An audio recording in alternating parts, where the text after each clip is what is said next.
The Knight versus Ori, Hollow Knight versus Ori in the Blind Forest. This unfortunately has kind of become one of the forgotten matchups from the champion poll. Like, at least as far as the 2D options go, it definitely feels like it's being talked about the least in terms of like relevant topical discussions and stuff like that. But it's still a front-running indie game fight that definitely counts for something, and it's personally the one that I have latched onto the most. Some people have latched onto Sans versus the Judge, some people Bendy versus Cuphead, but for me, this is mine, and I think it has a lot of potential. This is another one where the fight needs to nail the vibes and the visuals. Some people would argue that the unique stuff is what makes these games what they are, and if they're not presented well, then what's the point? It needs to be a celebration of how unique the games are, and of course mixed with the usual death battle elements and hype. My biggest worry with this episode actually happening is that I think there would just be a lot of people out there who wouldn't watch it, because there are a lot of people saying that they want indie game fights on the show, but that is still a very vocal minority compared to the majority of people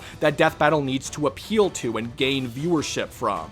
Or there might be some people saying they want indie game fights on the show, but that's just because they have a very specific indie game in mind that they have played, and any other indie game fights they wouldn't watch anyway. Which, you know, I think is a little selfish. I've said before that variety is good, even when it doesn't always benefit you. You know, we should still be trying to support the idea of more variety being on Death Battle more often, because then later something might happen that you're more interested in. I can't guarantee that, but still, we should be trying to support this idea generally speaking.